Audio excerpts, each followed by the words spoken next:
What is up, guys? So let's talk a little bit about mobility, flexibility.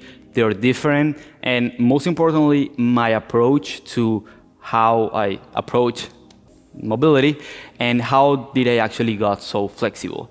So first of all, the difference between mobility and flexibility is something that is very misunderstood by a lot of people. And flexibility, I want to try to make it simple. Flexibility is getting into a particular range of motion with the assistance of a external force, me pushing my hand behind. So basically, my shoulder flexion flexibility, it is actually, if I hold up my body and only open through my shoulder, this is my shoulder flexion flexibility. But if I keep this position and I let go, my arm is gonna go forward. This is my shoulder flexion mobility. Mobility is a range of motion that you can control, that you are strong in that particular range of motion, that you have a stability, that you have a control, one more time, over that particular range of motion. Basically getting into a handstand, and let's put it like exaggerated, but getting into a hollow back, which you need to have shoulder flexion more than 180 degree. A huge mistake that happened to me is that I didn't work on specific methods, and I was working way too much on passive flexibility, which allowed me to, yes, be super flexible, but not mobile. And even though I could get it here, you could say, yes, but you have this amount of mobility. But for me, and basically for the entire Saturno Movement team, mobility is not getting your arm up to here. Mobility is actually having control in this specific range, putting a dumbbell right here and being able to control that movement. Of course, it varies on how much weight you're putting in.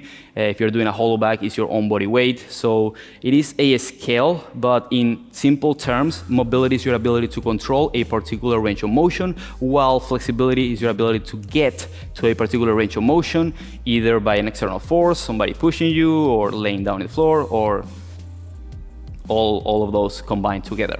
The next thing that I want to talk is my approach and how I actually got so flexible, and how you can implement this into the routines and into the entire program. And it is that at the beginning, I actually didn't do any PNF, any fancy methods, which actually was counterproducent. Thankfully, I realized that the right time, and I began incorporating those methods in my regimen.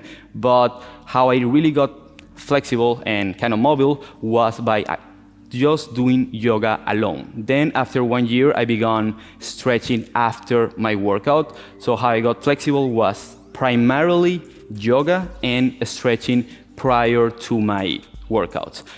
And the other one would be greasing the groove. So I was doing yoga in the morning, I was stretching post my workout, and I was also greasing the groove, meaning that every time that I had a chance, if you know any yogi that is actually dedicated to its practice, you're gonna find that he's always like opening up, like he's like twisting, because mobility is something, and our range of motion is something that if you don't use it, you basically completely lose it. And that is why if you see a kid, they are completely open up, they can do a full split because they haven't get into this position and this position, which will inevitably, like, your body is going to adapt to this particular range of motion, if you can call this a range of motion, and your body is going to stay there. You will not have thoracic extension, you will not have shoulder flexion, because you have never used that pattern before. So I really like to grease the groove with mobility and flexibility. Some people say that it is not even necessary to do a complete mobility session. I absolutely disagree with that. Some people say that you don't need to stretch every single day. I absolutely disagree with that. We are meant to move, and that also ties to another point that I want to say, and that is every single sport or every single discipline requires a certain degree of mobility. So if you are in martial arts and you want to kick super, super high, then you would need to have inner hip mobility and hamstring flexibility to get that leg high. And if you want to become super flexible like a yogi, then basically you do yoga.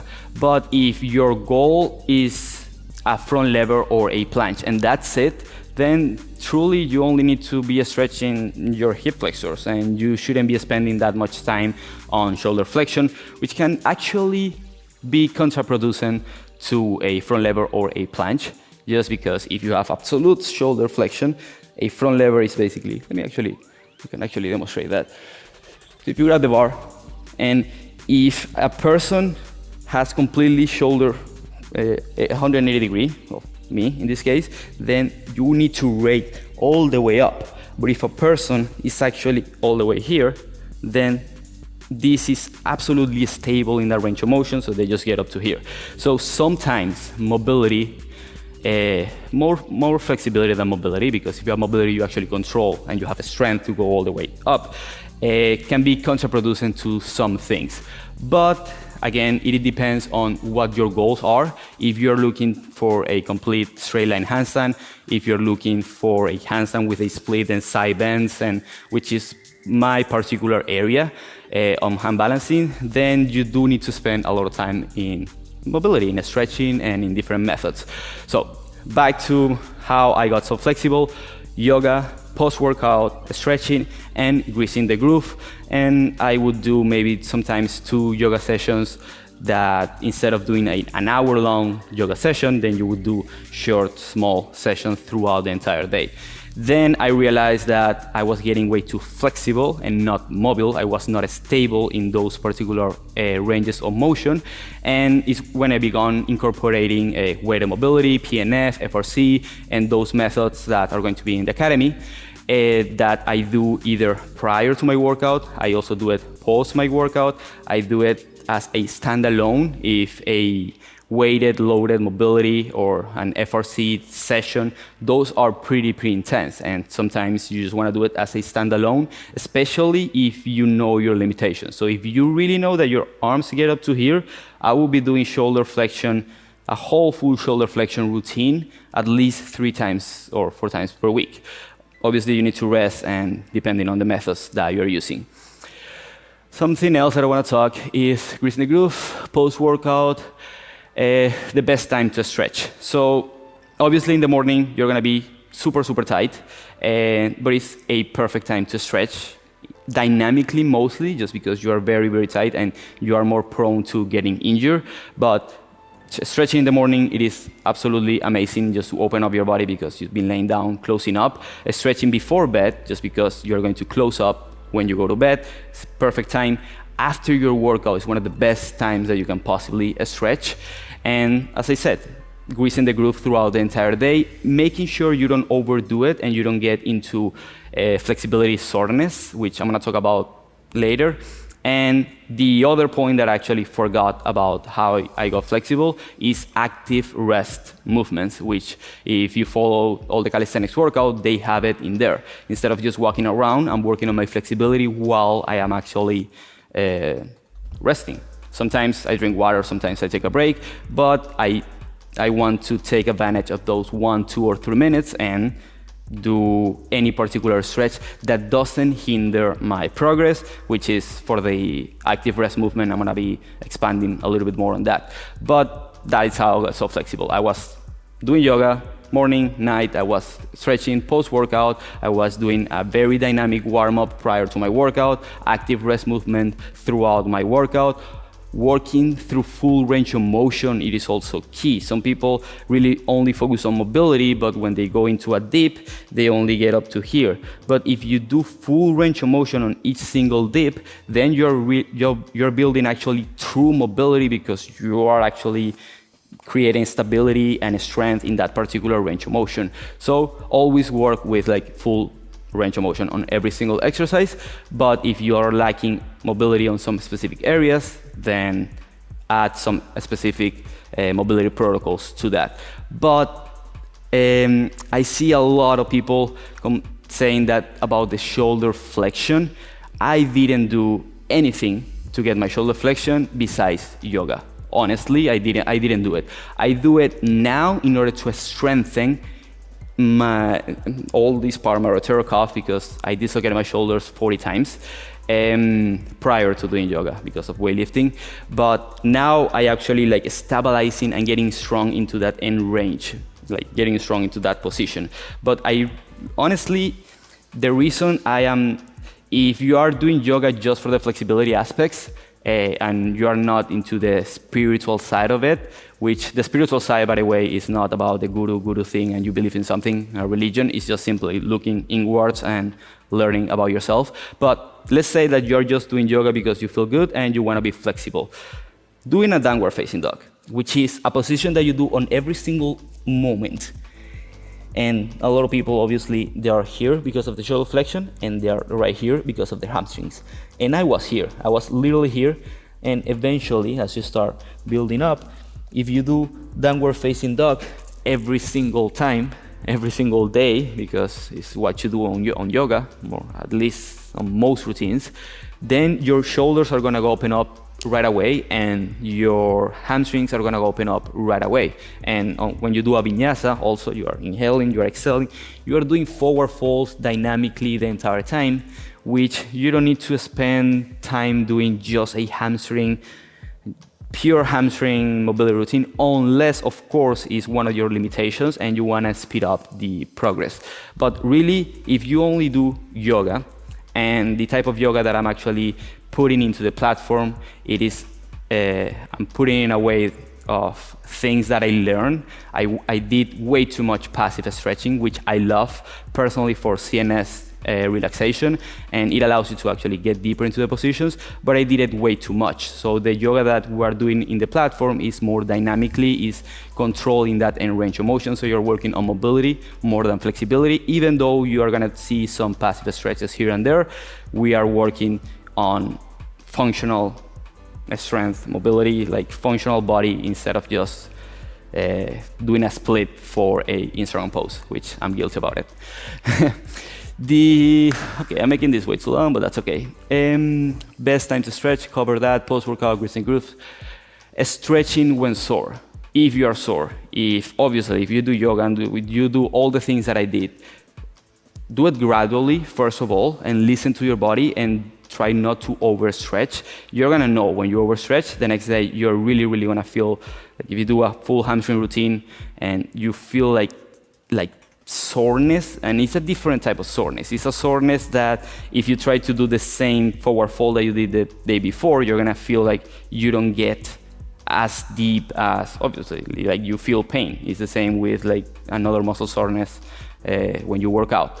But depending on the soreness and depending on the degree of the soreness, if it's way too painful, obviously don't stretch it. I would actually stretch the opposite muscle. Let's say my hamstrings are like super sore because I did a lot of forward fold. I would actually do movements that stretch my quads, and I will work on my opposite motion. And I actually do that a lot. I do forward folding, and if you see the programs, they are kind of laid out in that you fold and then you extend. You flex and then you extend.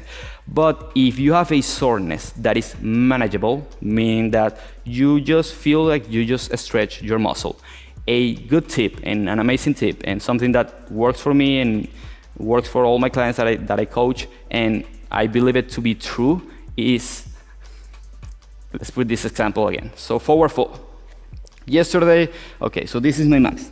But yesterday I just was optimistic and wanted to just elevate my feet and put a plate on my back and stay there for like 3 minutes, or do some mobility drills that really are going to make me sore, but not so sore, so painful. I already know my body enough, but I do get to a point that I need to recover. Instead of just not touching your hamstrings at all, what I do is I sit down in the same position. Let's say I got up to here, maybe I got even deeper because I kind of overstretch in a healthy way. I would be here, feel the pain or the discomfort, it shouldn't be that much pain, and just work there, like move around and find the spot, and you're gonna feel that even that soreness, like it kind of goes away. So when you are sore, I don't want you to stretch the muscle, but I do want you to at least stay in the position where you feel sore.